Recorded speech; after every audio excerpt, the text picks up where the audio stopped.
नमस्कार मित्रों, मैं हूं Sunil Satyam, deputy commissioner state GST department. मैं आपके समक्ष उपस्थित हूं कैरियर काउंसलिंग को लेकर के। आज हम चर्चा करेंगे, जैसे कि हमने पहले भी कहा है, कि हम अपने बच्चे को जिस भी फील्ड के लिए तैयार करना चाहते हैं, वो चाहे आर्मी हो, चाहे वो सिविल सर्विसेज हो, चाहे वो स्पोर्ट्स हो, उसके लिए हमको बहुत ही इनिशियल स्टेज से लगना होता है।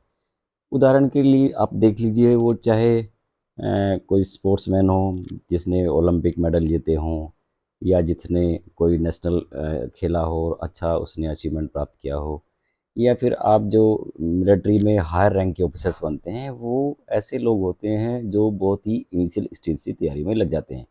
स्पोर्ट्स के मामले में आप हरियाणा का एग्जांपल ले लीजिए। हरियाणा में स्पोर्ट्स का बहुत क्रेज़ है, तो वहाँ जो पेरेंट्स इस बात को लेके जागरूक होते हैं कि उनको अपने बच्चे को स्पोर्ट्स में कैरियर दिलाना है, उसका कैरियर बनाना है, तो वो बहुत ही पहली, दूसरी, तीसरी क्लास से उसको उस तैयारी में लगा देते हैं। ऐसे ही जो मिलिट्री में जाने वाले जो ऑफिसर रैंक के बच्चे होते हैं, वो आप समझते हैं कि देश में मिलिट्री स्कूल, आरआईएमसी के मिलिट्री स्कूल के जो एग्ज़ाम्स होते हैं, वो 5th स्टैंडर्ड पे होते हैं या फिर 9th स्टैंडर्ड पे होते हैं।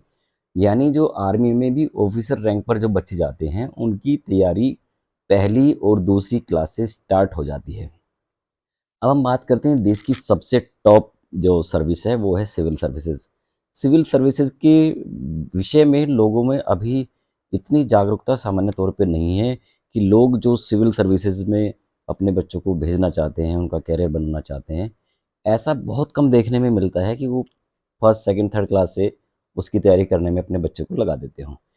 इसलिए वो उनमें जो ग्रेजुएशन के बाद, बीटेक के बाद या फिर एमबीबीएस के बाद जो बच्चे लगते हैं, जो जिनकी क्वालिटी एजुकेशन होती है, जैसे आईआईटी के बच्चे होते हैं, बीटेक करते हैं या एमबीबीएस करते हैं अच्छे इंस्टीट्यूशन से, तो वो तो ऐसे होते हैं कि पहले दूसरे अटेम्प्ट में उनका हो जाता है, क्योंकि उनकी जो स्टडी होती है वो उस लेवल से, एग्जाम का कंपटीशन के लेवल से होके गुजर चुके होते हैं, जैसे उनको जेई का, नीट का एग्जाम देना होता है।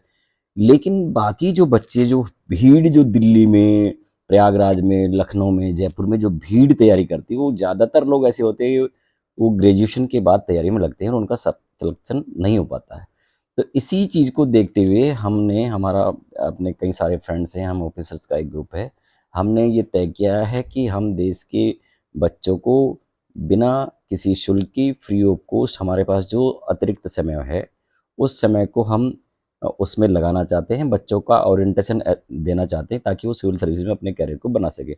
इसके लिए हमने शामली की एक गैर सरकारी संस्था प्रेमकुल मिशन ट्रस्ट के साथ में एक एमओयू साइन किया है। उसके अनुसार प्रेमकुल मिशन ट्रस्ट जो है शामली में एक हॉस्टल बनाएगा। उस हॉस्टल में अभी हम लोगों ने उस पे काम चल रहा है, दिसंबर तक कंप्लीट हो जाएगा। तो उस हॉस्टल के लिए जो फॉर्मेलिटीज होंगी वो पूरी हो जाएंगी, पूरी करा ली जाएगी। तो उस हॉस्टल के लिए हमने अभी थर्ड से 8th स्टैंडर्ड के 50 बच्चों को टारगेट किया है। सुपर 50 की तर्ज पे हम इन बच्चों को बहुत इनिशियल स्टेज से इनकी तैयारी कराएंगे। हम 9th से लेके 12th तक का कोई उसमें बच्चा नहीं रखेंगे। वो जो बच्चे आएंगे उनको हम उसी लेवल से तैयारी कराएंगे। तो उसमें जो फीस की जो बात है, हम कोई फीस नहीं लेंगे। हमारे ऑफिसर्स में तो जो है वो कोई फीस नहीं लेंगे, क्योंकि हम ले भी नहीं सकते। लेकिन जो हॉस्टल का चार्जेज होगा, जो भी उनका चार्ज बैठेगा, वो अपना लेंगे। उसके अलावा सारी तैयारियाँ उनको हमारे गाइडेंस में हम जो स्कूल टीचर्स हैं उनको भी ट्रेन करेंगे कि उनको किस ट्रैक पे पढ़ाना है, किस ओरिएंटेशन में लेके बच्चों को तब कराना है।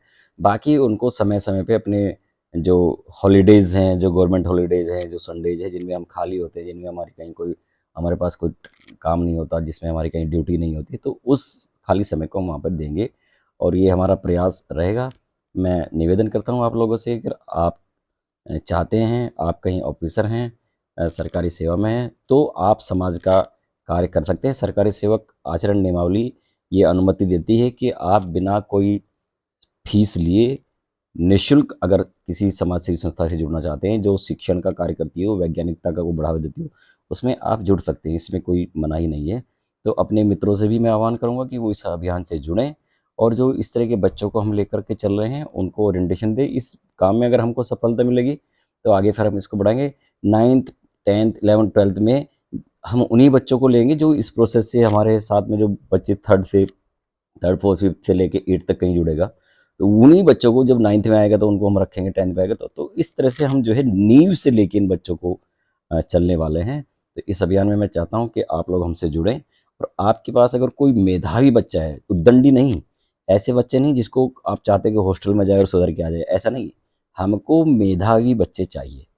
ऐसा बच्चा अगर आपके पास है तो आप प्रेमकुल मिशन ट्रस्ट के लोगों से संपर्क कर सकते हैं, या मैसेंजर में मुझे मैसेज कर सकते हैं, तो हम उनके कॉन्टैक्ट नंबर आपको दे देंगे, और उस पर आप जुड़ेंगे तो निश्चित रूप से इस अभियान में हम लगेंगे तो हम लोगों को इसमें कामयाबी मिलेगी। नमस्कार, धन्यवाद, जय हिंद।